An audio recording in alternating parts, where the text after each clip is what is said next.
make sure that we've I got it. We're recording. So you should be able to see the screen. This is what the memorial looks like. You see the white grave markers behind it. Those are Arlington National Cemetery. We sit at the entrance to it, and it is a very special location, I can tell you that. So this is who I am. I served in the United States Army for 37 years and became a Chief Warrant Officer 5, the highest rank in the warrant officer community, and had opportunities that I could never have even imagined. So at the Military Women's Memorial, we honor and tell the stories of the 3 million women that have defended this country. So our mission is simple: honor and tell their stories. And the vision is that we are, in fact, that historical repository, not just for the artifacts and the uniforms and the diaries and photos and oral histories and books written by and about military women, but the most important critical part is what we call the register. And that's where we ask every woman that has ever served, past or present, living or dead, to ensure their stories are added into this national repository, of which we're proud to say we have 306,000 stories. Sad thing is it's only 10%. So 9 out of 10 women veterans you meet probably don't even know this place exists. So TAG, you are now part of our ambassador program to help tell the people about this place. So from our rooftop terrace looking towards Washington, D.C., you can't see it at the end of the road. At the end of that beautiful road is the Lincoln Memorial. And there is nothing between us and the Lincoln. So from that rooftop, you can see it much more clearly than you do right there. But I'm going to bring about a 4-minute video to you. In October of 1997, just over 25 years ago, the memorial opened its doors. 12 years of fundraising. The general had worked night and day, 7 days a week to see this thing come to fruition. So you'll hear her say, "Let's go down and cut the ribbon." And that's one of my favorite lines that she says. But also early in this video, you will hear a World War I woman. She was 102 years old the day our doors opened, who spoke. And she said, "When I served in the Navy, women weren't allowed." Listen for it.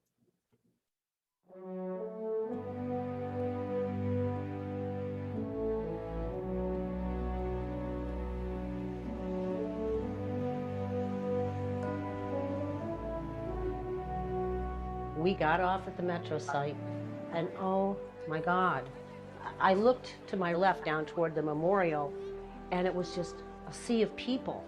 And you couldn't find an empty place all the way down to the Lincoln Memorial. When I served in the Navy, women were not even allowed to vote. There were tens upon tens of thousands of people there, all helping to give recognition to the immensity of what this memorial was and will be.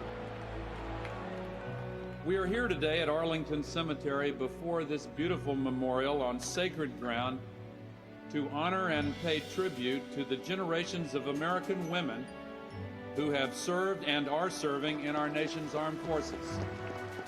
It was so powerful, and there was nothing else to do but cry. Thank you. America knows what you do and what you have done. Maybe it hasn't always been recognized in the past, but today we proclaim loudly and clearly, we recognize it, we're grateful for it, we say God bless you, and we will always thank you for helping to make our country what it is. Well, I was sitting on the dais, and one of the things I had planned was for the military to bring the flags of the states and territories down that aisle. I have talked to some of the people who were carrying those flags, and they said it was one of the most unforgettable moments of their life because people were reaching out and touching those flags. It meant so much to them. I am Captain Linda Bray.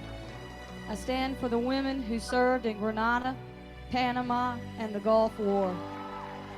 It was overwhelming. It was a feeling of pride.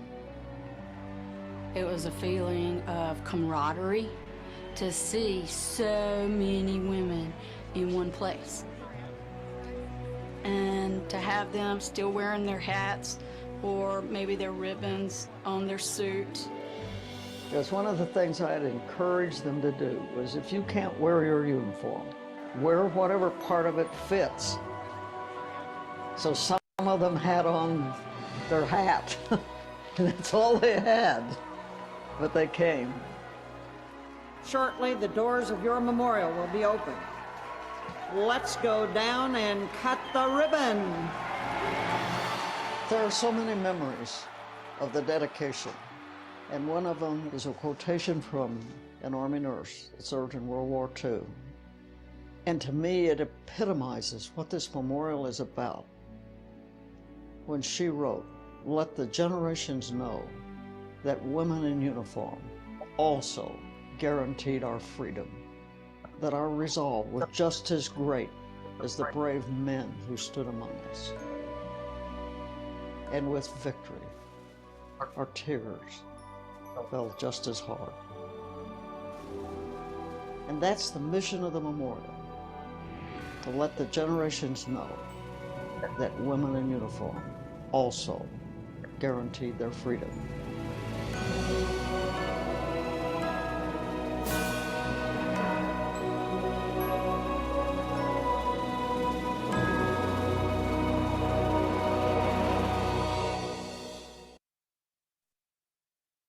So there you've seen your own Illinois amazing woman that says, "Let the generations know." So within the memorial, I'm going to let somebody else admit, somebody that's in the waiting room.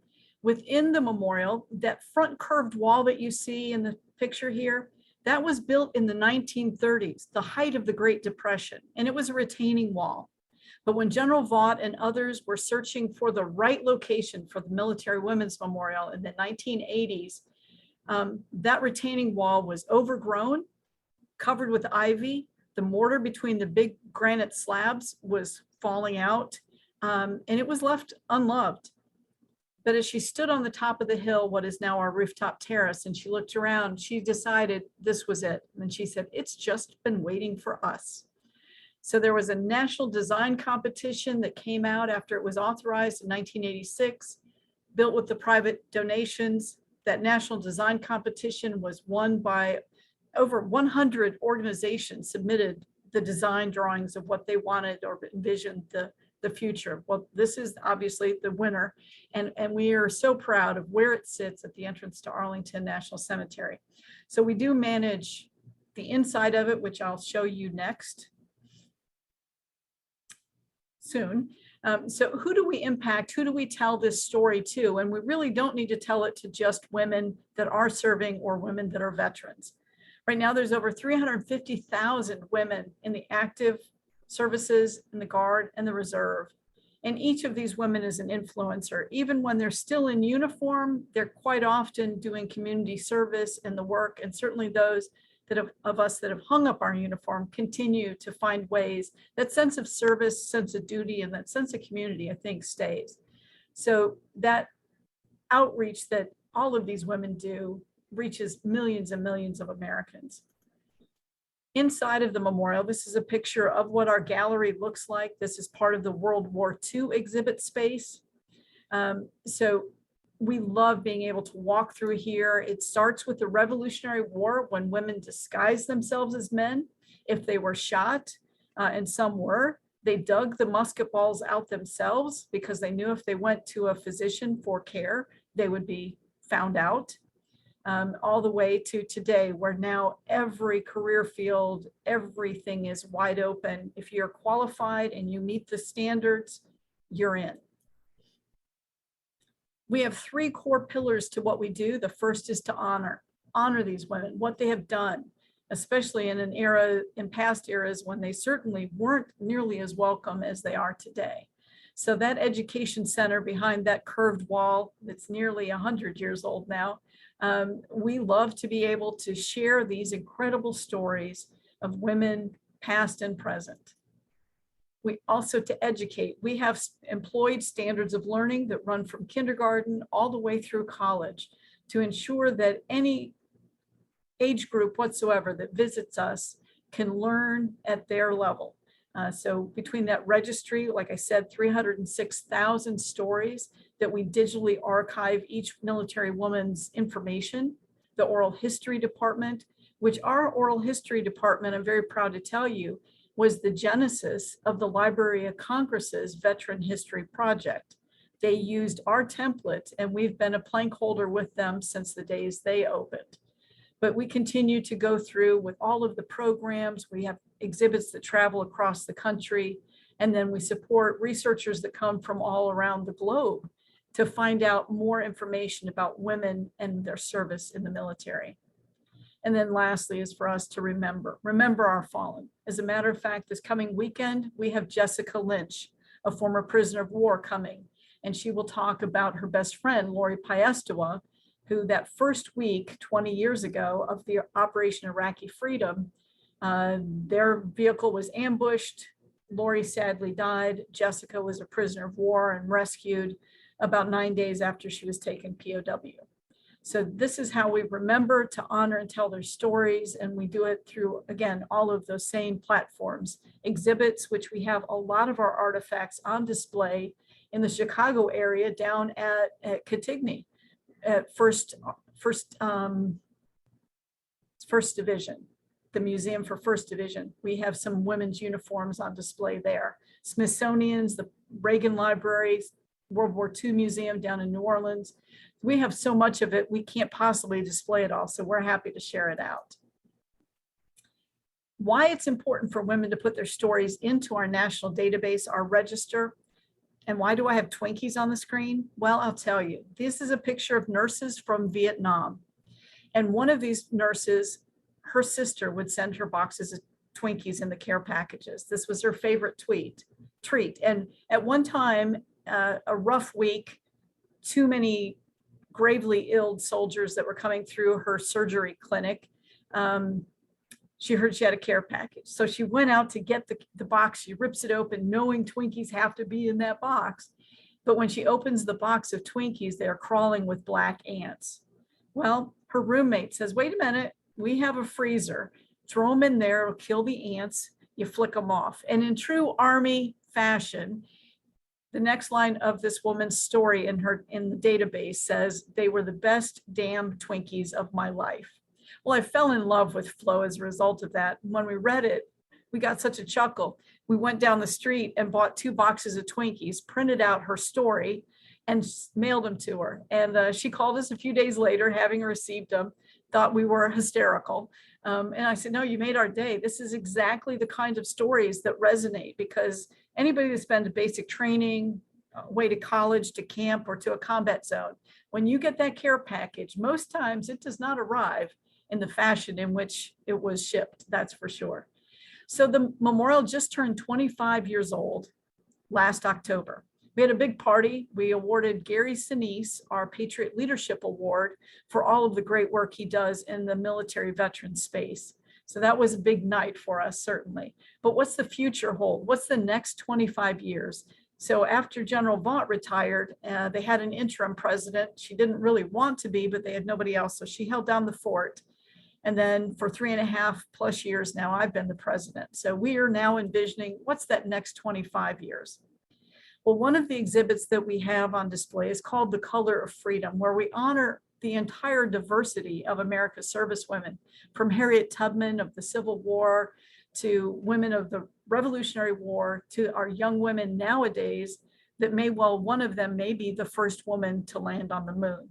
So it's an incredible set of stories that we're able to champion and tell, and really encourage young Americans, boys and girls, to think about the military as an occupation, and then also realizing that the career fields are very heavy in science and technology and engineering and math, and encourage them, maybe at middle school age, get involved with this.